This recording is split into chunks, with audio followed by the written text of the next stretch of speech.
Valuable lessons from the Diddy case, part 2. The phrase age ain't nothing but a number is a lie. Young ladies, I know you think you got it all together.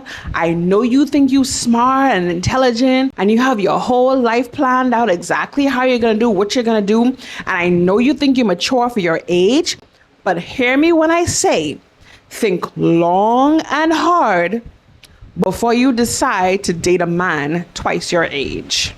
Now, I'm not saying it's impossible for an old gray man and a little young biddy to be in love, but that is way more rare than you think. If age was nothing but a number, why do people pay so much attention to it? Look at any form that you fill out for anything: medical records, insurance, applying for a job, doing evaluations for something. The question about your age is always there. Why? Because age is a strong indicator of your maturity level, your level of experience. Now, I said it's an indicator, not a determining factor, because of course there are many other things that determine how mature you are and the type of experience that you have. Because there are old people who are very immature and have no experience, and there are some really young people who do have experience and are a little bit more mature for their age.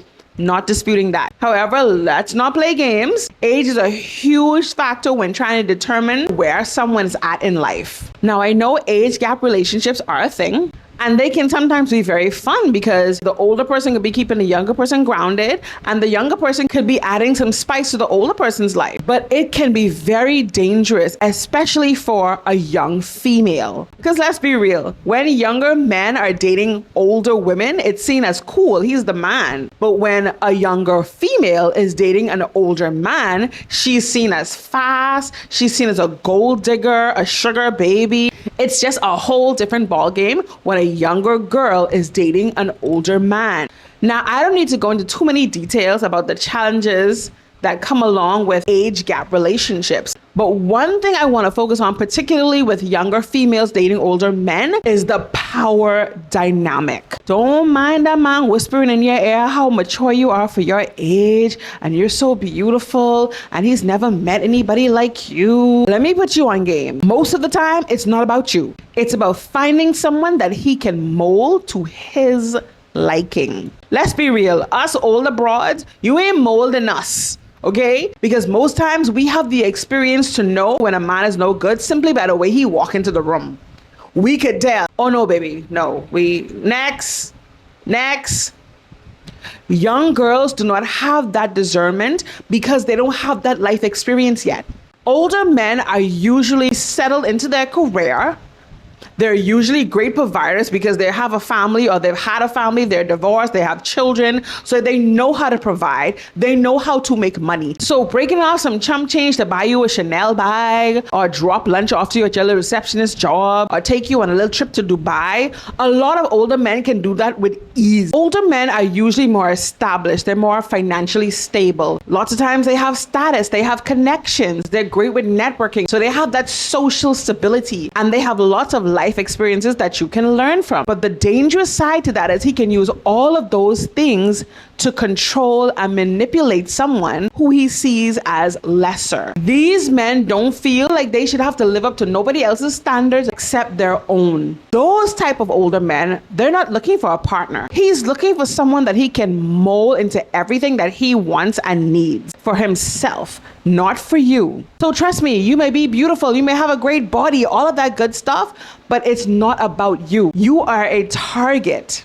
Young women are actually easy targets because most times they are much easier to manipulate and control because they lack the life experience and the wisdom to see the BS when it's literally smacking them right in the face. Lots of times they find themselves trying to prove themselves to these men. They constantly feel that they owe these older men because of the things that he brings to her life.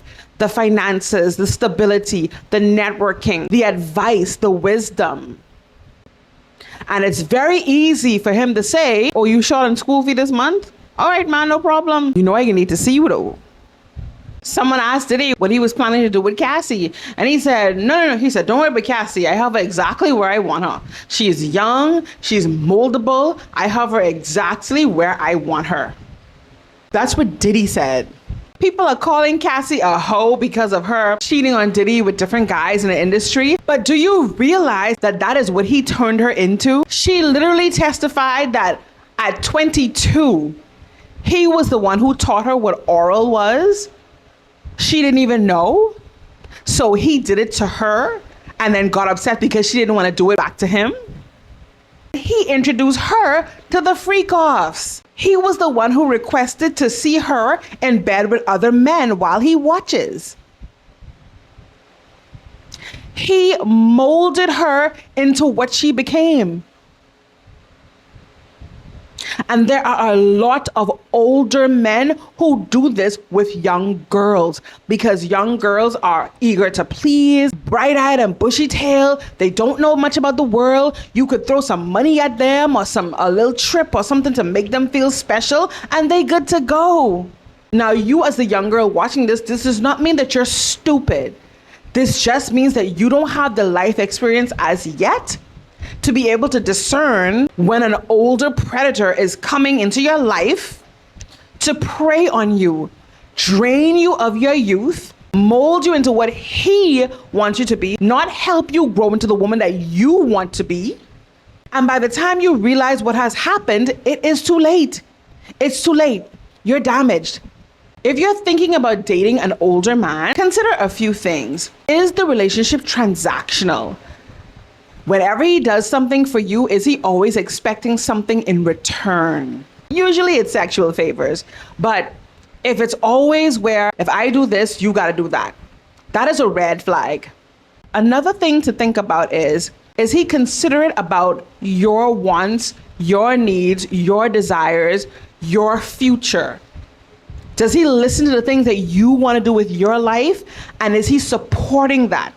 And is he supporting that without wanting you to do something in return? Because these predatory men, they don't care about your future. They don't care about what you want, what you need. They only care about what you're doing for them. So if he makes you empty promises, so let's say you want to start a business and he promised to introduce you to someone who can make that business happen or give you an investment, and he constantly pushes it back, or he constantly doesn't have time for it, or you realize there's always an excuse, that's a red flag. But when it comes to you not granting any of his requests, it's a problem, that's a red flag. And again, even if he does follow through with the promise, if it comes along with, if I do this, you got to do that, red flag. A healthy relationship, a man who loves you, he doesn't need those things in return. It's not transactional. He really wants to see you happy. He wants to see you win. He wants to see you grow. It's not about, if I do this, you got to do that. Another thing to be very careful with and to be very cautious of is when he's constantly trying to push you to do things that you're uncomfortable doing or putting you in situations that you're uncomfortable in. So he wants you to be a part of a threesome. He wants to get into backdoor play. He wants to be like Diddy and sit in a corner and pleasure himself while he watches you with another man. Now, you may be freaky and may not care about any of that. But if it's something that you've expressed you don't want to do, you're uncomfortable doing, and he consistently pushes, and then puts a little promise in there of giving you something or doing something for you if you do it, that's a red flag. He's trying to groom you. He's trying to mold you into being something that you clearly don't want to be. Be careful of these red flags. And again, this whole age ain't nothing but a number. Remember the man who wrote the song Age Ain't Nothing But a Number and performed it with Aaliyah? What's the story behind why he is where he is now? Okay.